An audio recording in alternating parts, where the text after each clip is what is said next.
Biya kamal ka nuer online TV me jira ma jidit ka jan channel me kan kono woniam kamandana bana latin wale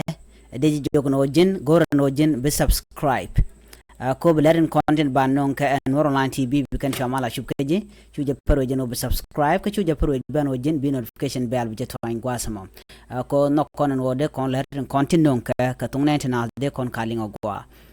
gorban en wojin bi notification bell bi jetwan ko bi leren kon banon ka tung na bi kan chama la shubkeji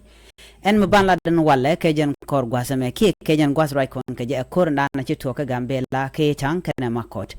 banan manda na shor la dre wishin wini ka itang special wareda be kon linkel ka do banan chito ka je shit kamen chaje la den 18 content en wini ka makot ke ne content ka keitang be kon linga gwa ka do bran chol lat ke je kor chetedi ke ngum chor lare wishin wini ban je chulinkel shit kamen shaling gwas maka tain den go shalad go shanuer shaka makan wala rewe ke tang kama kana makot gwas me ramu kujitang itang chale special wareda you know itang me chal ka je very special wareda jen tido tungwante grade tinwerten tiberten te opoten ke te dor ko kente grade gwas mo cha cholo no jen special wareda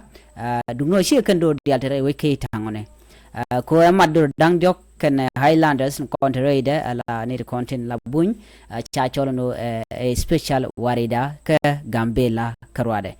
man cha kulat gwasame ka kwide en itang kwi koran cho lare wuchin wini chala no cha nuere cha kamak re wuch ke tang kana makot jen bo kono kula linga neme pendan lamme itang special warida gwasme de kono nen to kon kemme be me benen kono me jen me badan en men kana je ka google adien gwasme en wujin shwal ke makot te kujame gwasme ne te gwasmo neme jen wujelat kono no itang dien wi gwasme wukujimi ke gwada kan bil gwasme bi makor bi jakulo jekten namani akel mugoro no de lari akan kono de rachame mu kono kwenan ka jan gwasme mu kon jena bana bu rach kamanan chor lari wishin wini chala dinene roje chala no kon doyni nuer mayre ke tang do bran chala ke jeni de kontere we ke tang kaka koro gwazan ci korje tore we ke tang ke gwadran chana doy ma ke je shubar shukan maju yot neten content tere we ka makot tenen nuer ten jan tom ro de met ke tang lo nanne kamde de te ke minen jan diok minen jan ngwan no ka nande ke tang en makot nanne long chala no en kursha bay ka do bran chala ke je ko kane de konte re wechka kama kod kane de tot chikane de ngwan kanwer tot long de tena alo tene shereng kanwari ka istran jikan kan shereng kan tere woja kama kod kane de konte rom tinde ke rom ka bar kam dien bok bar le la nana masan gwadran tegeten teken ke pina ke maker kan wi bar ko ken ten wini alo la bar la kan gamala mek ka do bran ngai ke jeni siang no ya mala toga gwazme man jor la janene chala no mishikoro macha tuogo re wichin wini te ka tichorian latin to gorka no dong de ling gwasme ka dob dana chalat ke je ani content re wichin wini kama kot kene itang re wi kama kot chala no nasan kon tela de intin che mal chikan no re wichin wini ke chi nas wo dak ko chi korche de won yam chala de ken chi kana chikan ka dwan ma chelo chelet che te ka meche cha gwal kamne nat na ma cha jala di no dundo chala no kor e chero da kapchong ka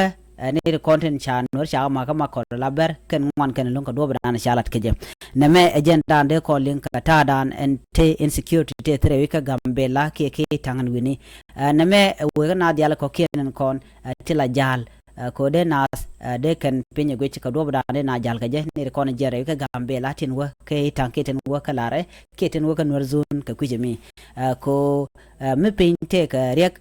kume la na jalo mi ci kum jala no bana jal gwaye dum no de na roti de long mi te kare mi ci to ke jagor no de na ren yador ke de na wa ka torbele na mo la do mo gwa mi de ran jal ka jala ran ko na gwich jere ga dan ci la den walle koy kaman dana bro lat ko gwasan be dum no man chala jeno cha nuer shaga magre wuchen wini mete ga mi shanong me de na de ga tek ke me de dung malka ba jenong ye ke mete ga mi chol lare wuchen wini ka Gambella ke Ethiopia kam nuer kan bar biena linka gwasan gwa ke ga dobra ni linga je na me agenda nan de lar kon ka jan gwasam me an wala chen jan dang ro de ka pay ngwa ron kina dar jan dang ro ngwan jan lingin lerma ka jamo ka jan chen nan chirik te chure lar ke je re wuchen wini ka Gambella ke tang special warada ajele da de ko jan gwasam me biata kamal bye bye